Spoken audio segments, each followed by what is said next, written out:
The Code 3. A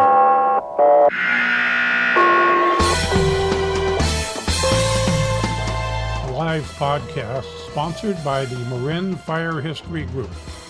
All about the history of the fire service in Marin County, California. And now your host, retired Fire Chief Paul Smith.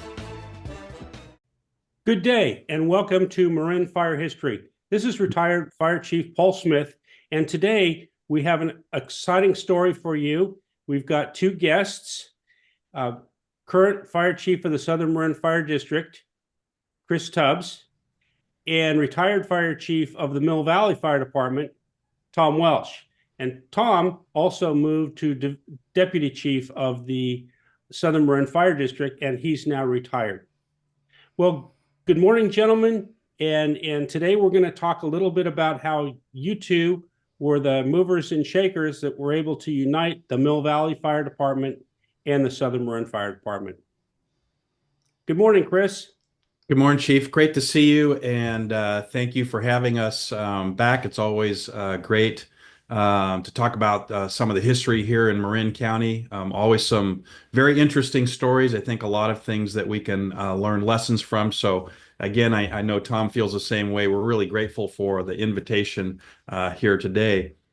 You know, maybe the best place for us to start, like any story, is at the beginning before we talk about the end. And the story goes back, it probably actually predates a little bit before 2014, but I'll start in 2014. So in October of 2014, I arrived to the Southern Marin Fire Protection District, and shortly before my arrival, I was told by our board of directors that we were midway or close to the end of a consolidation process. And it sounded like with four agencies. It sounded like with Southern Marin Fire, Mill Valley, Tiburon, and then the County of Marin. When I got here, I learned very, very quickly that that was highly inaccurate, that really formal discussions had not really materialized. Yes, there have been some conceptual discussions, but they had gotten, I would say, sort of derailed, or certainly had come to a conclusion, as many of the partners said, yeah, we don't have an interest in that. You know, Southern Marin Fire is formed actually out of consolidation. In 1999, the Tam Valley and the Alto Richardson Bay Fire Districts came together and created what is now known as the Southern Marin Fire Protection District. Not long after that, around 2002, the Southern Marin Fire Protection District entered into a limited JPA with the city of Sausalito for joint services, which ultimately led to the district annexing the city's services in 2012. You know, just prior to this, the district had come out of a shared BC agreement with Corte Madera, and that would have been around in, I'd say, the 2013 time period. It sounds like it was a little bit tumultuous. I think, you know, all parties came into that working very, very hard, but for a variety of reasons, it didn't sort of manifest.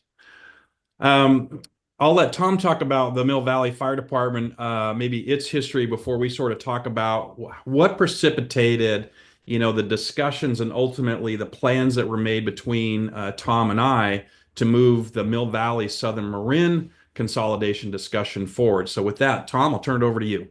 Thanks, Chris. Yep, the Mill Valley Fire Department was officially formed in 1901, although the fire department actually predates that back to 1896 with the formation of the fire department. And so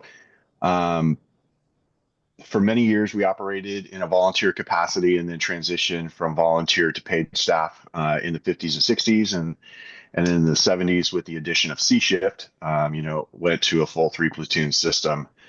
And there was some time in there where Tam Valley and Mill Valley were essentially consolidated under a JPA, Joint Powers Agreement.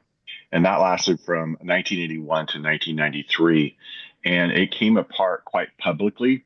I checked in with the librarian at Mill Valley, and I had a pretty thick file, and a majority of the articles were attributed to the Tam Mill Valley breakup. And so that was a very public breakup. and it caused a lot of animosity. There's a lot of rationale for why the breakup occurred.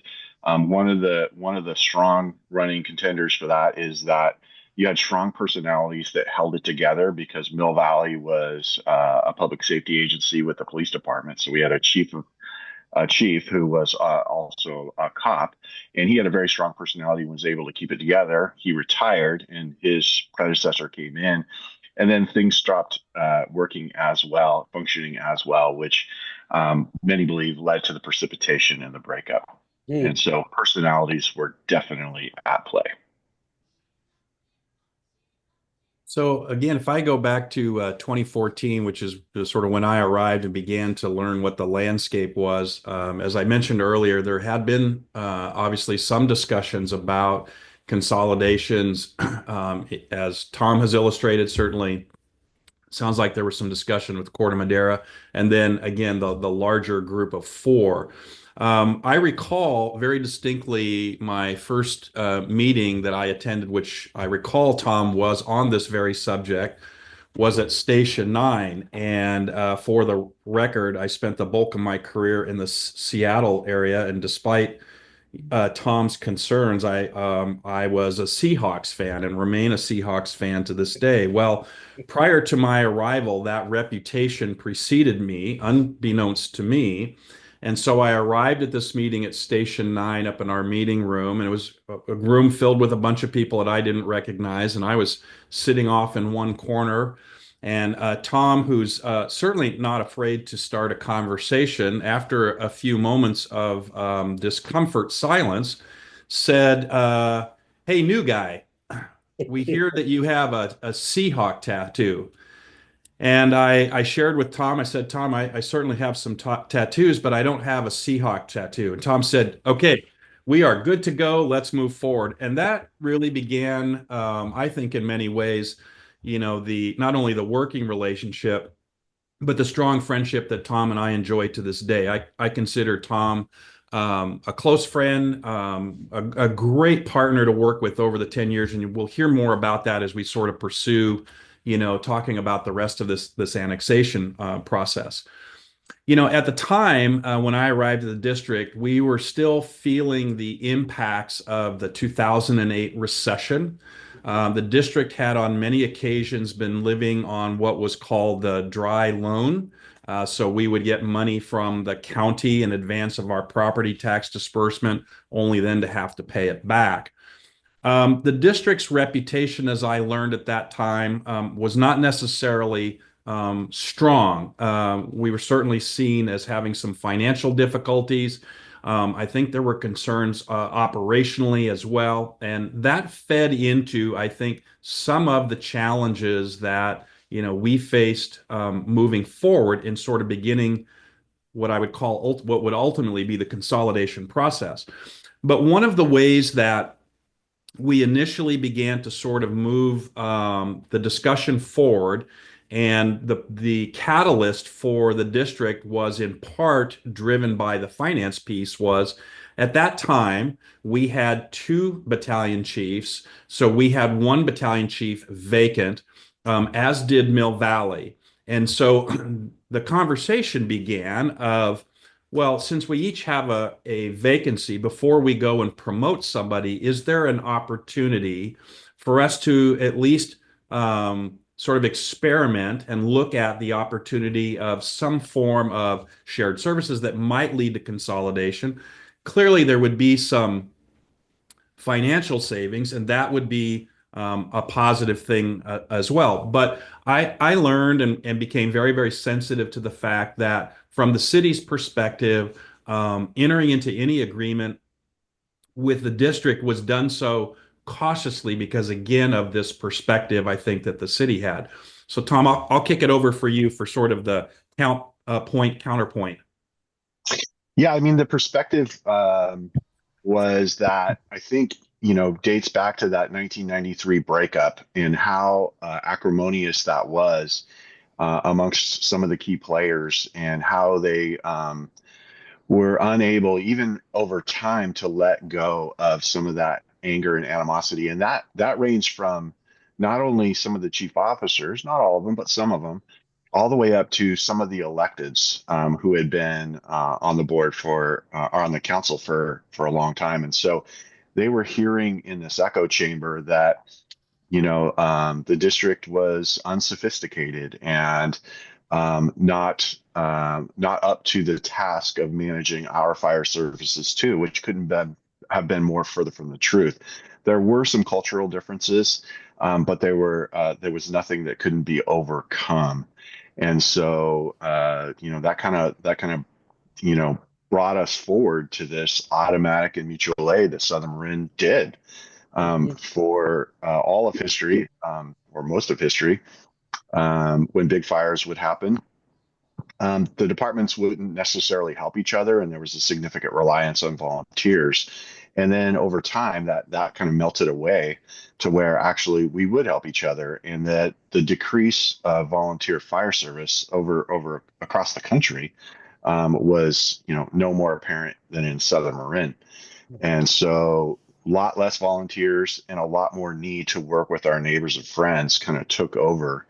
And I would say that, and Chris, your point is well taken, but that the ambulance service under SMEPS was one of the major catalysts for us moving forward as well. The fact that we operated across, 5 agencies at one time, 4 after the consolidation of Sausalito, operated one ambulance service with everybody providing levels of service was a good thing. And it was that mutual aid really broke down the barriers and allowed the city to see that the district is providing not only good service, but outstanding service.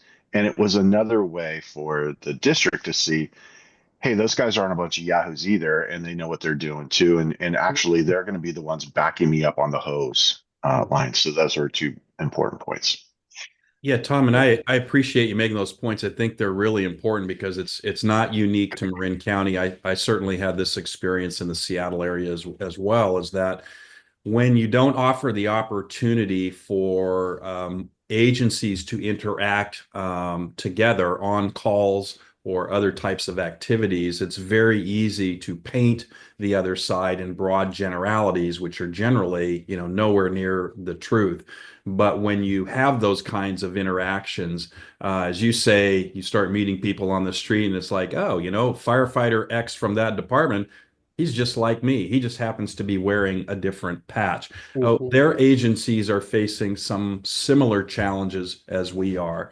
And I think you're right. That's a very important point. And I think it's one of the things that leads to building that foundation that ultimately takes you towards consolidation. I think, with that background in mind, I think, Tom and we sort of think about this in terms of stages, and, we approach this as what I would call the crawl, walk, run approach. And so we like to talk about the journey towards the duh moment, and that we'll come back to that at the very end and provide an explanation of why we say it that way. But the initial step that we took, as Tom was mentioning, for a variety of reasons, was this opportunity to share battalion chiefs. And so we ended up executing a formal agreement between the city and the district to share those services, so that ultimately we had only one duty battalion chief on duty. But we also were able to create, with that 4th battalion chief, a training BC position, something that we felt very strongly that was needed and would provide immense value. And, like anything new and anything that involves change in the fire service, while crafting, the agreement, the terms of the agreement, is a fairly mechanical process, if you will, and it's actually pretty easy to do. Actually, implementing it and operationalizing it can be a little bit challenging, and especially in the fire service where we all have very strong personalities. And so we had, in this case, 4 very different individuals, very different ideas on how best to execute this. And so the challenge that Tom and I had as we sort of moved through the first stage of this process was getting sort of that one team approach to putting this agreement together and making it effective. Tom?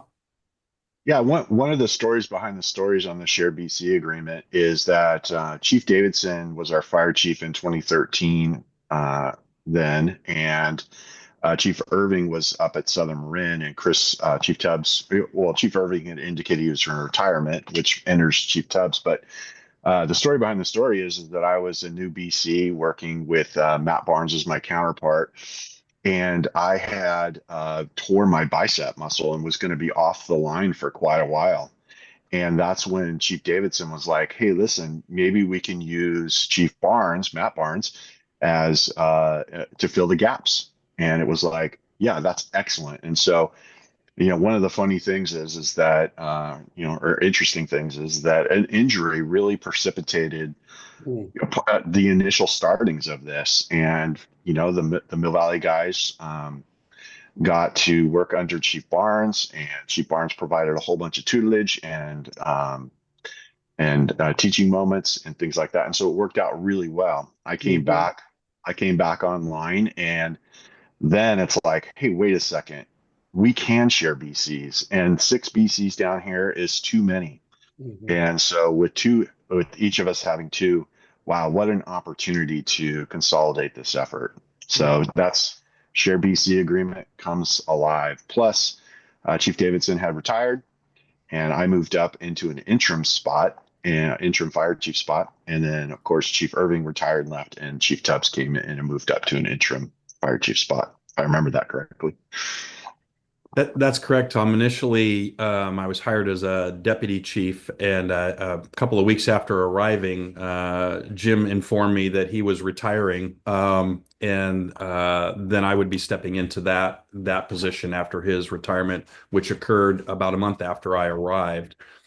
As we talk about the shared BC thing, and we'll get into this with the consolidation as well. I think there are things that Tom and I learned through this process that maybe at the beginning, while we might have seen as important, perhaps we didn't really recognize the true value until we got to the end and we could reflect.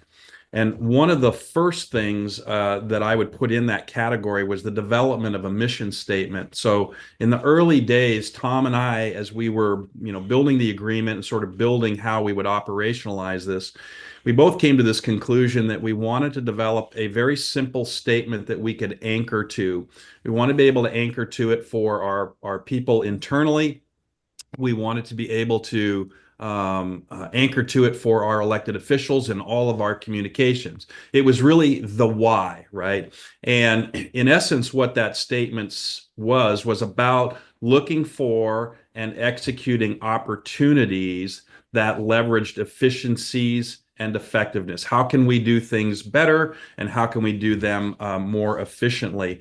And I can't tell you how many times we reference that in staff reports, conversations, and in internal documents.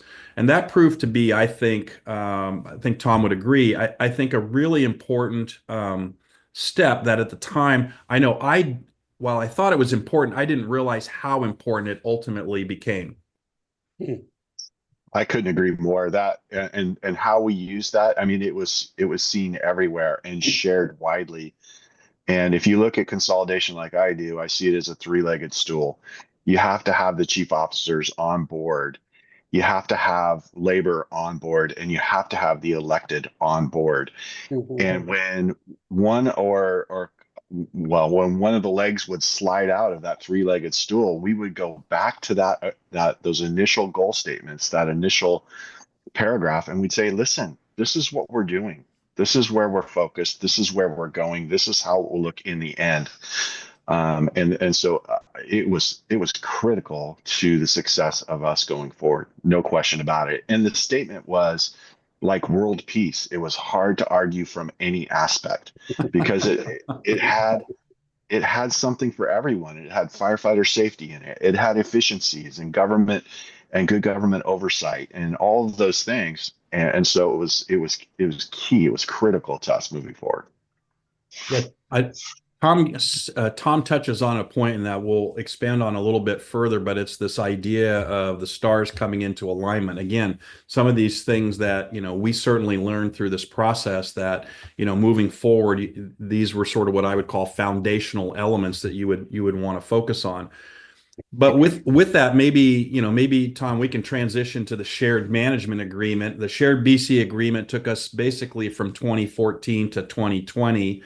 And we definitely had, I would say, challenges during that time. As Tom said, a lot of people would sort of question the why, and at the troop level is like, well, are we going to consolidate, and what's the likelihood? Mark Hine, who was the former chief in Novato and is the current chief in Sonoma County, has done 7 consolidations. And Mark has made a very good point, which I can confirm from certainly our experience, and that is that the mechanics of consolidation are actually pretty simple.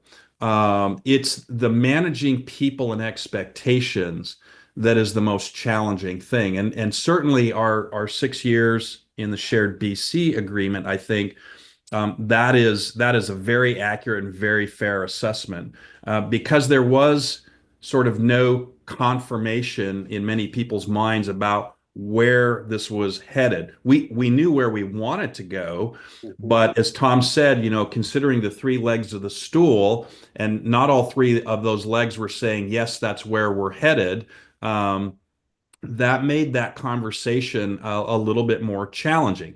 Tom and I regularly communicated the vision and the intent, but we also recognized that, again, if we go back to the crawl, walk, run, is we have to prove its value before we can get all of the players in alignment on that.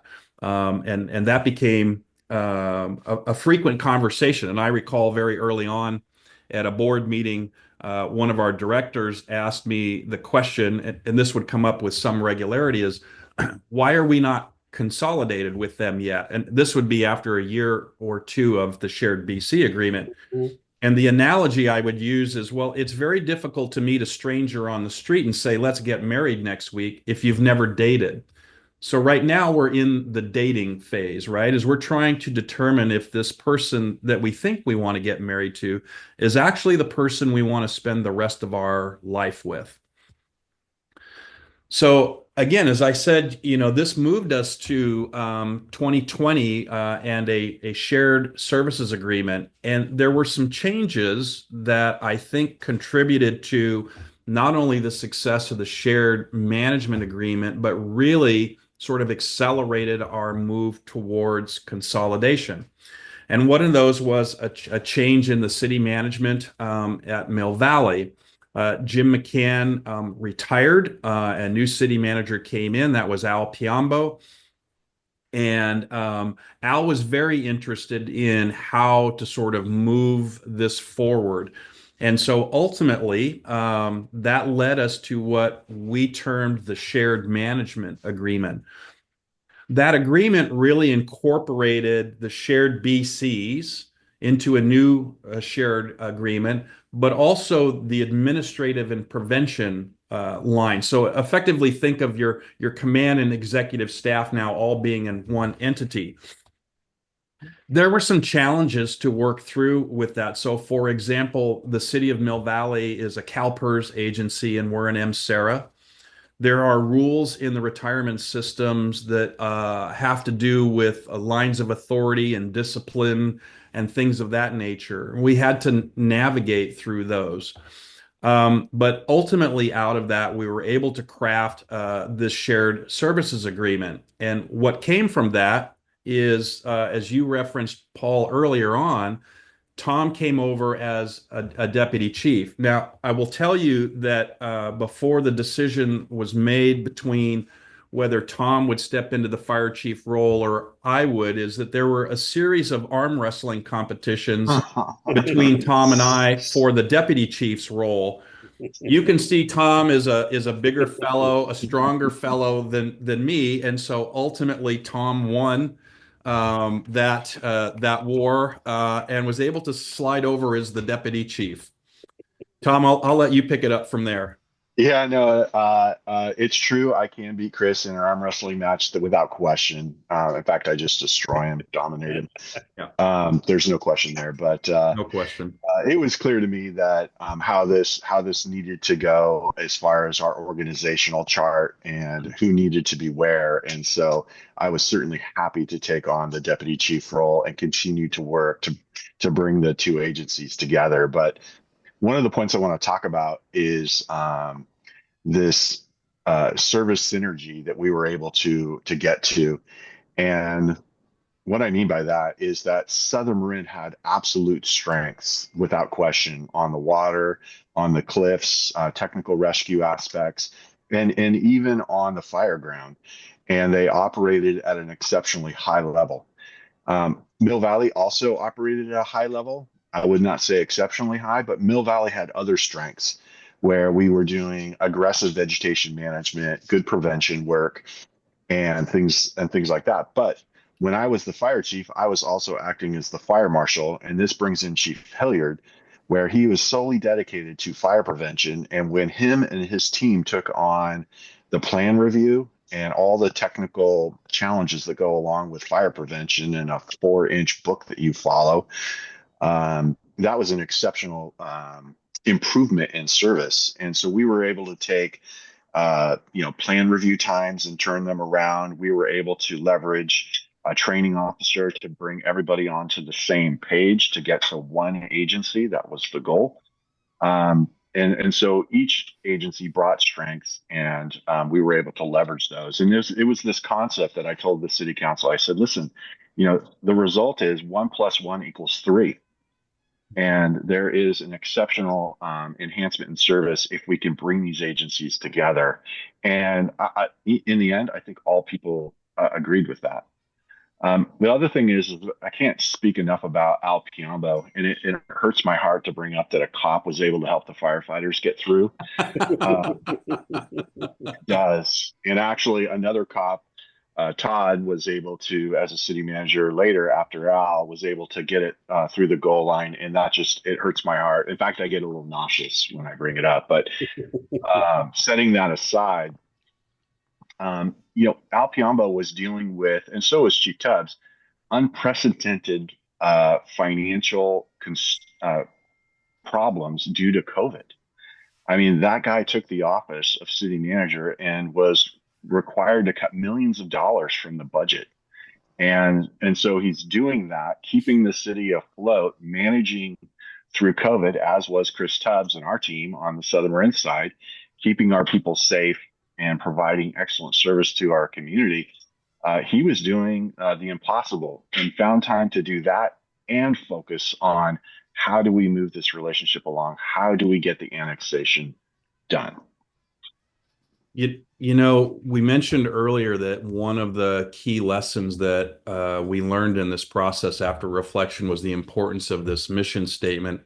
I'd like to add 2 more to that that I think are key in a process like this. The first is the importance and value of humility. Now, Tom and I may joke about, who wanted to be the deputy chief, although we had that conversation. What was key to that is that for both Tom and I, it wasn't about Tom or I. It was about the end goal of consolidation. And we were both equally committed to however we best achieve that. We both wanted to step into those areas of responsibility, again, with the goal on optimizing the opportunity to be successful with consolidation. And so, so often, we see in processes like these that there can be egos attached, there can be so-called kingdom building attached. And I just have to say, for Tom and I, that was not what our focus was. The second thing that I think is important, or the third, I should say, in this, the third thing that was sort of a key lesson in this, and this goes back to relationship, is that if you're looking at getting into a consolidated relationship with another agency, and as I said initially, if you're dating, you're working towards marriage, that implies an ongoing relationship, right? It's an active need. And so what I mean by that is Tom, even before the shared services agreement, was very much a part of district board meetings or other ways that he could build a relationship with our board of directors. So the board knew, well, who is Tom? And conversely, the same thing on the Mill Valley side. As Tom had mentioned earlier, both sides had some assessment of each other that was not founded in fact. And how you bridge that is you build relationships. So the Mill Valley City Council and city manager needed to know, well, who is Chris Tubbs? What is that agency's, priorities? What are their strengths? And so that's sort of a third point in that, excuse me, in that process that I think is very important. Tom mentioned the three legs, as I think referenced earlier, the stars into alignment. And Tom is absolutely right about Al Piombo. And that's sort of what I would call the fourth piece in this lesson is alignment of the stars. Al Piombo came in, as Tom noted, at a very difficult time, and initially was very focused on the financial challenges in the city. Later on in his tenure, he also was focused on doing a market analysis because he recognized, the employees in Mill Valley were paid at the lower end of the market. He was also very instrumental in upgrading the technology in the city of Mill Valley. So he had a number of issues just on his home turf to address.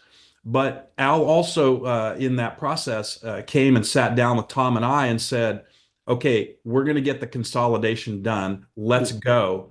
And that, again, Tom and I were aligned in that area. We knew that our labor partners wanted this. So now with your senior executives, you begin the process of how do you educate and align elected officials. And we'll certainly get into talking a little bit about that. But I just want to, again, sort of make a point of what are these things that we learned along the way? What are key elements of success? And the alignment of the key players, sort of the pieces, is really critical. Mm-hmm. Tom, did you have anything to add to that?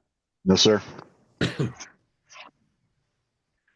Okay, so maybe we want to jump into when we started the 2020 shared services agreement. Maybe one of the next things that we did, I think initially not really thinking about the power of it, but in reflection, we came to learn was incredibly more valuable and powerful than we thought. And this was really, I would say, a brainchild of Tom's. So Tom came into my office one day and he said, hey, I have this idea and I want your feedback on it. And I want to be able to use it on documentation and communications. And he had created a logo that showed both the district's patch or logo and the fire department, Mill Valley's logo. And it said, better together. And then underneath we said, better for you, better for us, and strong governance. And we ended up taking that logo and adopting it and putting it on everything. Our staff reports, the footers in our emails. We made all of our personnel put that in the footers of their emails. We just saturated everything with that. Our intent, I think, was really in trying to send certainly primarily a message internally to our folks that Tom and I were united in where we were going to move this organization to, which was a consolidated agency. And one of the ways that we wanted to do that was just what I call maybe subliminal advertising. We're going to put it out there in this logo. You're going to see it. And maybe it goes in one side of your brain and out the other, but it's going to reside in there. And the more you see it, the more traction it will gain, the more root it will take. And we also used it in the public. And I think one of the things that surprised me was when we actually got to the consolidation, the public meeting. So we had a joint meeting between the council and the board on October 8th of 22. The conversation in the community that we heard repeatedly, almost by everyone, was, oh, I thought you already were consolidated.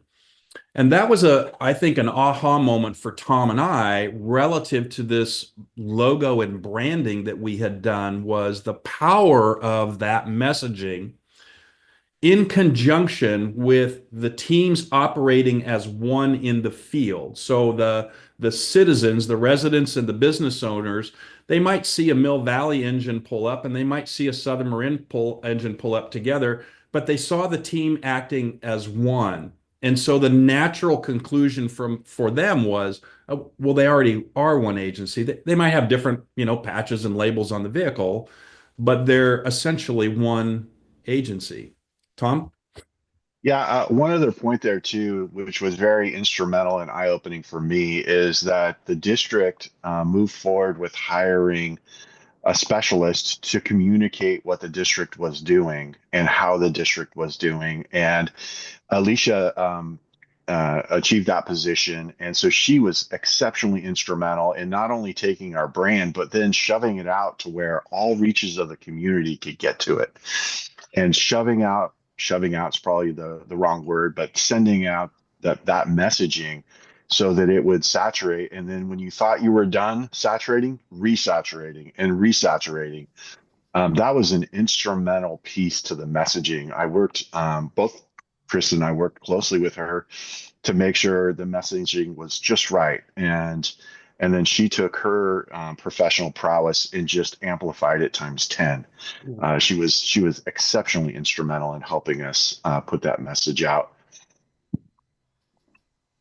So, Paul, I guess I just want to take this opportunity to sort of review these, what I would call 5 key points about consolidation, what we found to be successful in this particular one, and I would argue you would want to replicate in future consolidations. One was the value of establishing a mission statement that you could anchor to. 2 was the power and the value of having humble leaders in the process who were not focused on themselves, but really on the outcome. 3, a presence, being actively engaged in building a relationship with the agency that you want to partner with. And doing that at all levels is essential. 4 is having the stars all in alignment, all of the folks, as Tom said, the 3-legged stool. So you have your labor folks, you have your employee group, and you have your elected officials. And then finally, 5, branding and messaging, and the power that can have in one, unifying internally the agency, unifying your elected officials, and then certainly the message that the community absorbs and then is validated by what they see being carried out in the field. So as I mentioned, October 3rd is when we had our joint council and board meeting, and then we moved to, after an approval, to submit an application to LAFCO. We submitted that application to LAFCO, and in early December, we received approval for our proposed annexation. Now, in the LAFCO process, once you've applied and once the board has approved, you then enter into a period of time where public comment is allowed and people can choose to protest the proposed application. Just as a way of history, this is exactly what happened with the Sausalito annexation, and Chief Irving can talk about that when he does his podcast. But there are 2 thresholds. There's a 25% threshold and a 50% threshold with regards to submittals for protest. If you exceed 25%, that means it actually has to go to the public for a vote. That is what happened in Sausalito. If it exceeds 50%, then you can't ever bring the issue forward again. It's dead in the water.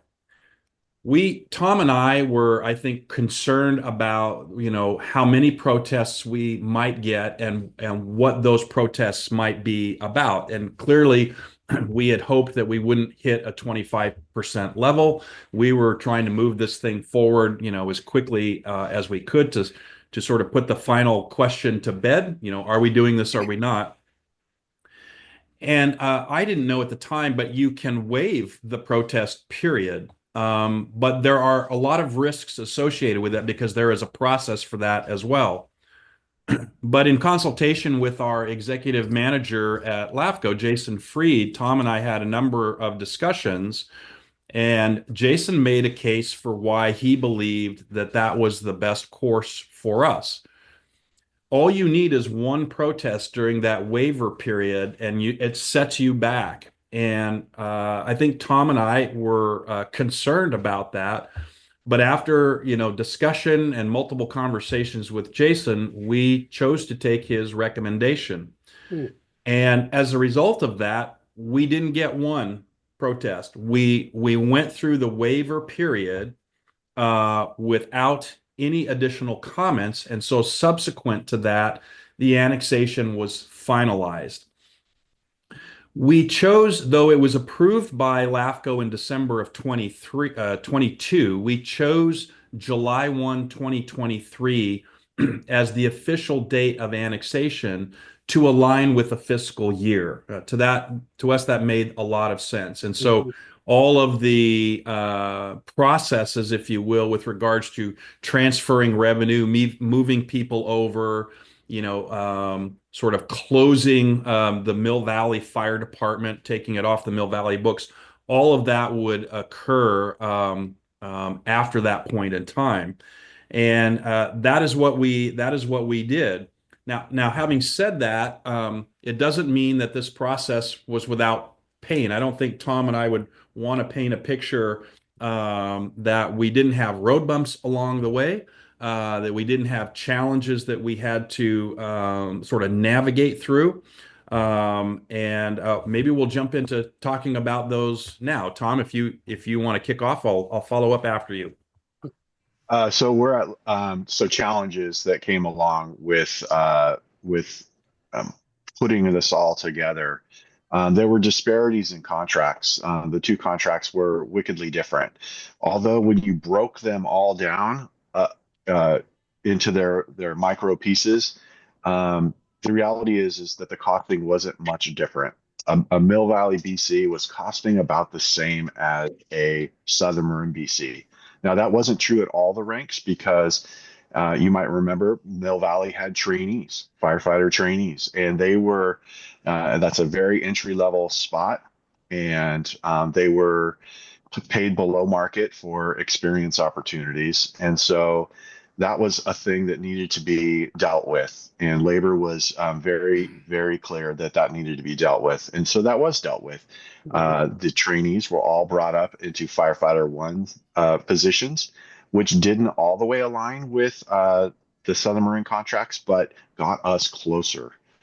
The other part was staffing, engine company staffing. Mill Valley would operate many times with two-person engine companies, and had done that for such a long time.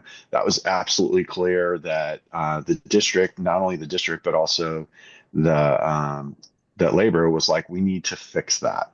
And so we were coming off the heels of the 2017 fire. We had put together a 5-point plan, which included staffing adjustments. And we brought those to the city council, and we were able to add 3 firefighters in a day and age where adding firefighters is an exceptionally difficult thing to do. But our council said, you know what, you're right. Let's work on this and fix it. And then some other changes in how we operationally deploy. We were able to get Mill Valley to that 3.0 engine mark. We were able to get trainees no longer a part of our contract and moved and created a firefighter position. And so we were able to do that. And those things, what they did was they bridged the gap between what Southern Marin's contract looked like and what Mill Valley's contract looked like, which has always been a stated goal of 1775, which is to get the contracts to look similar, but very difficult to accomplish. The next up was equipment.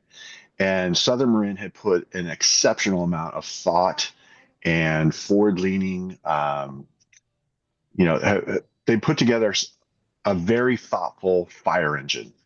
And it was on the Pierce platform, and it was excellent. It was well thought out. It was perfect for our area. It offered, all kinds of solutions to our response quandaries that we had. And Mill Valley bought that, had an engine built. And so what happened is the aligning of our equipment. And so now our Type 1 fire engines not only were painted the same, they just looked the same. They had the same striping decals. Our BC rigs, we tried to make look similar.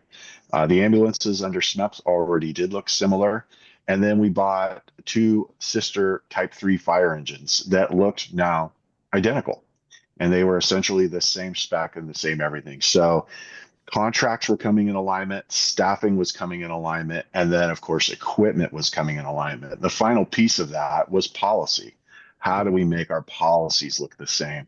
And both agencies were subscribed to Lexipol, and I would say that both agencies were having difficulty getting all the policies through. And but this is where Chief Peterson comes through, where did a lot of work to align the policies and make them all the same. And then under the shared services agreement, we of course adopted the Southern Marin policies, which was very, very good. So that's it on labor challenges and solutions. Do you have anything else, Chris? Yeah, I would add one other small piece to that, Tom, and that was very comprehensive. As we noted earlier, Mill Valley's contracts, I think historically, out of the comparables, tended to sit at the lower end of the scale. And so in an annexation or consolidation, one of the things that LAFCO requires is that when you transfer a set of services, and the risks with that is you have to transfer a stable revenue stream that supports that. Well, if the gap between what it costs one agency to deliver services is different than another, and they always are, is how you bridge that gap is really critical. And Tom talked about a lot of the ways in which that was done. One other way that we minimize that gap was when the city of Mill Valley went through and did a market analysis of all of the employees in the city. And as a result of that, the fire department saw a increase in their wage and benefit packages that narrowed that gap. So ultimately, when it came down to negotiating, if you will, that final gap between what does it cost Mill Valley and what does it cost Southern Marin, that gap was virtually non-existent. And so, as Tom said, moving those services and those tax dollars over to Southern Marin, it was essentially in many ways a net zero. That's a high level. There's cost savings and other things in there, but essentially a net zero, with the added benefit of an increase in efficiency and services. So both agencies came to the table, with certainly programs and services that were unique and strong to them. Mill Valley had an amazing Chipper Day program, which we were able to adopt and integrate on the Southern Marin side, and we still have that today, and is very, very much appreciated by the community. So all of those were, contributing to factors to navigating through some of the labor challenges we had, and certainly the contractual and costing challenges we had. But certainly that wasn't the only challenge we had. There's always challenges in the elected level regarding not only funding, but control and governance. So this is an area that we spent quite a bit of time and engagement in. And again, it's not unique to this particular consolidation or Marin County. And initially, there was some desire, I think, on the part of the city of Mill Valley to look at a JPA. The district, in our communications with the city, said, we have no interest in a JPA, and there are two primary drivers for that. One was the experience that we had in Sausalito, and the second was knowing that JPA is not a permanent model. A partner can withdraw at any time, and that lack of long-term stability really makes it difficult for the host agency to do long-term planning for when you hire people, for them to feel confident that their job will be there in 20 or 30 years. And so we had to work through a variety of issues. We had to work through, was this going to be a formal consolidation or some sort of a JPA? We had to work through issues regarding the MWPA. So the Marin Wildfire Prevention Authority, which was created in 2020, Mill Valley was a partner agency to that, and Mill Valley got both defensible space and local mitigation funds from that. So while we were going to transfer the money to the district, how was Mill Valley still going to have influence on how those dollars were spent within the Mill Valley community? And then again, around control, there was this question about, well, how can Mill Valley residents get on the board? So in the Sausalito annexation, the board actually expanded from 5 to 7. And that's in that process, they added a couple of folks from Sausalito. We examined that, and we learned in consolidations that LAFCO can approve an expansion, but they cannot approve a reduction. The voters have to approve a reduction in the board members. So in other words, we had sort of initially had conversation about, well, do we temporarily expand it to 9 and then over time let it get back to 7? That proved to be exceedingly complicated and really prohibitive. And so Tom and I and Al came up with a few other ways in which we thought we could bridge that gap. And we created what I would call a subcommittee that consisted of 2 city council members and 2 board members that would meet on a regular basis. So it's going to be a standing committee in which the issues for each agency could be discussed, and direction could be provided to the leadership with regards to things that may be unique or particular to the city of Mill Valley. This way, they had an opportunity to still have influence. And this was seen and proposed as a bridge until an election in which Mill Valley could submit for application to be on the board. And that would be a year later. That was going to be in 2024. This was very amenable to both the board and the city council. Now, ironically, we ended up not executing it. And the reason for that is that one of the existing board members, Chief Willis, ended up stepping down in the middle of his term. And so because we had consolidated, that opening was now open to residents of Mill Valley. And we had applications from residents in Mill Valley. And ultimately, the board selected Cliff Waldeck. Clifford is a former city council member and mayor in Mill Valley. The board felt that he was the best candidate, and he was appointed to the board. And as a result of that, and that occurred in 2023, as a result of that, that negated the need for this standing committee. And so that put that governance issue to rest. Now, the consolidation, and we explored this during the process, sort of opened up the question about district elections. Had we hit a threshold where we needed to consider that? And the decision was to get through the consolidation process, get some of those pieces anchored, and then start the process where you bring in your consultants who do the analysis for you to look at that sometime in the near future. We weren't ready, I think, to really go down that path. We didn't have the data or the analysis necessary, and we certainly didn't want to hold up the annexation process because of that. But equity, whether we're talking about money or we're talking about control, is always at the heart of this. And Citygate was the contracting agency that we brought in to help us with both our fiscal analysis and then sort of this equity analysis. And Citygate, as I think we all know, obviously is a consultant based here in California, Folsom to be specific, that specializes in local government, especially fire and police, analyses. And Stu Gary, who is a principal there, was the one who was doing our work. And Stu had also done the annexation in Sausalito. And one of the things that Stu shared with all of us in this process is, again, if I come back to this idea of local control, is Stu reminded all of us frequently that even when you send your services to another agency, you're not losing control. maybe the governing body is different, but you as a resident still have access to the policy and procedures that boards take action on. And so there isn't really a loss of control. Tom?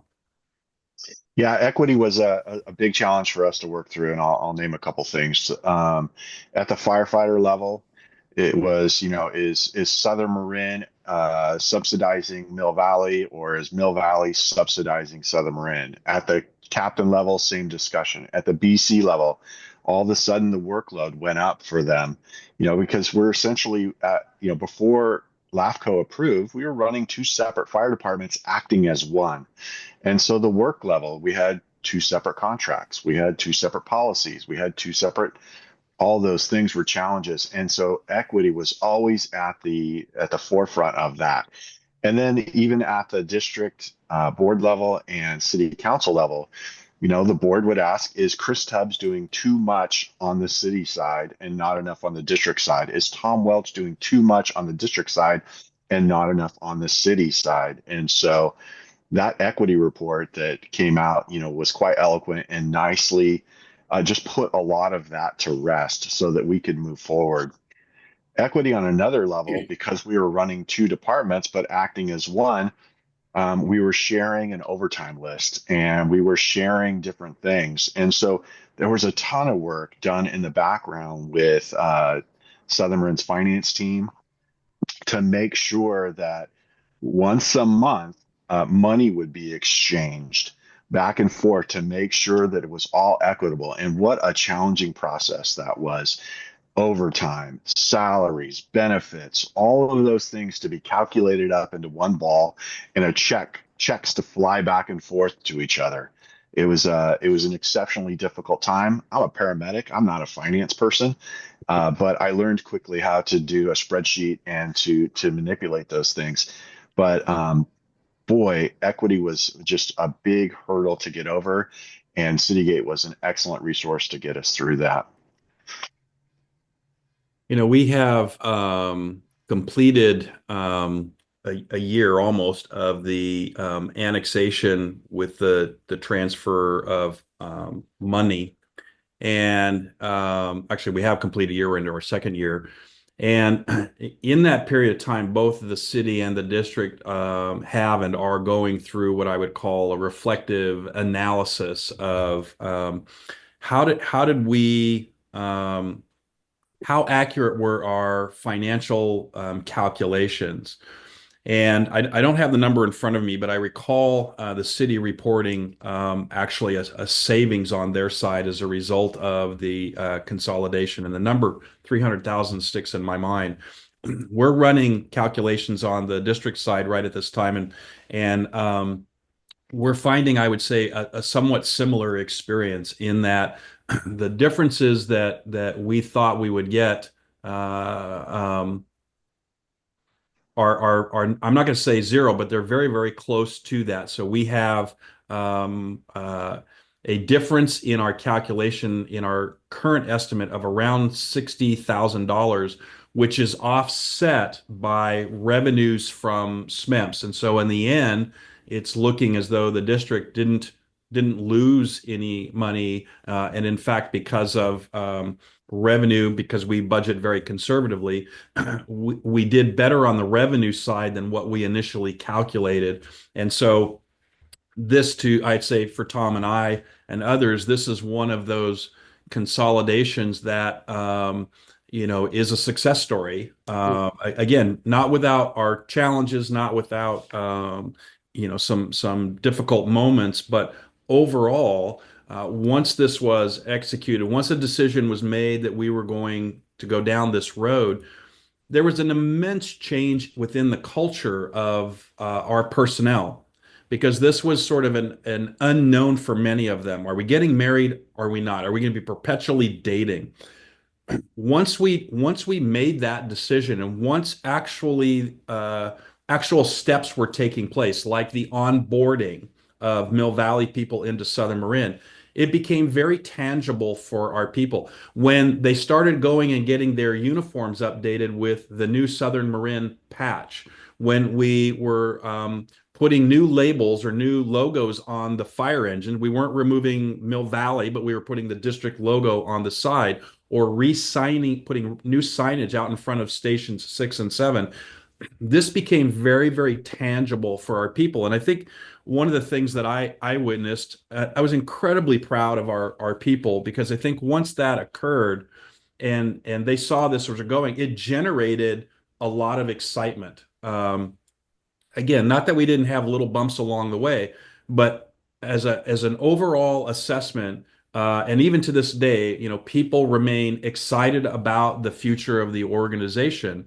And so in many ways, I certainly look at this particular consolidation as a long and difficult journey, but a successful journey. Mm-hmm. And for both of you folks, I've got to ask you, if it was back in 2020 again, and here you are in the opening days of 2025, let's look back 5 years. Would you do it again? Absolutely. Yeah, I would say that it took 7 of my 9 lives to get us through this, but it was exceptionally worth it in the end. And to be honest with you, Chris can speak for himself, but the consolidation, we didn't benefit from it at all. The firefighters that are currently serving benefit, the community that receives the services benefit, the cities and jurisdictions that have more cleaner lines for managing benefit. Tom Welch didn't benefit at all, but it was the right thing to do. And that comes from Chief Bouchard, who was integral in the Sausalito annexation. Chief Bouchard talked over and over about how we're the sacrificial generation on this, and that the benefits of it will not be reaped by us, but it will be reaped by future generations in the fire service and the services they provide to the community. But did it take a toll? 100% it did. Mm-hmm. And I was going to say that before you did, Tom. You look towards the future. It's not for us sitting here today. It's for the future of the fire service in your town, in your jurisdiction, in the area. And we started out earlier today with the foundations laid by SMEPS, the foundations laid by the BC contract, and then you went through your experiences of Mill Valley's JPA back in the day with TAM, and how Sausalito was able to join Southern Marin. I don't want to say out of desperation, but they were having some tough times back then. So, if you look at our whole story today on where you are today, I think it's amazing. I've got to hand it to both of you folks, but I get the picture where you're looking forward. You were never looking backwards. Hey, you had some stumbling blocks, you had some bumps in the road, but you overcame them. And your team, your consultant team, your management team, and of course the electeds played a huge part into where you are today. Paul, I would agree with Tom's comments about the scarring. It's one of those things when you look back and you look at how you were stretched, and we all grow from that, right? We don't grow from complacency, we grow from being challenged. And in an odd way, there's a benefit associated with that. But I think for me, one of the benefits and one of the joys, honestly, in this process for me, what kept me going a lot of time was my partner, and that was Tom. Mm-hmm. I can't think of a better individual to have embarked on this journey with. Tom is a person of great integrity. He's an incredibly bright individual, very, very articulate, and it's a lot of work to trying to keep up with that. But having that as a partner as you embark on something extraordinarily challenging like this, it energizes you. So knowing that you're going to gain some of these wounds and scars along the way, you feel a little bit like you're in a trench with another soldier. You're not alone. You have someone to bounce ideas off of. And I don't know that I could have done this without Tom's partnership. I'd like to think we both held each other up in this process and supported each other, but that was certainly one of the blessings for me out of this process, not to mention the long-term benefit to the agency. Yeah, it sure sounds like you had each other's back every single day. 100%. You're to Yeah. you're to be commended for that because it's a difficult path, and you know there was some history there too. So, in the end, I'm proud of you guys. I mean, this is an awesome story and an awesome department, and you're to be commended along with everybody else that had contributed along the way. Yeah, 'Cause and there you're were the first to definitely. admit you didn't. The two of you didn't do it by yourself. Mm-mm. You're No. first to admit that, and that's the whole thing is marvelous. So, from Marin Fire History, I'd like to thank both of you chiefs for stepping in and spending some time with me today. It's a fascinating story. It's a really good story, and I'm really glad we're able to produce this and put this out for our viewers.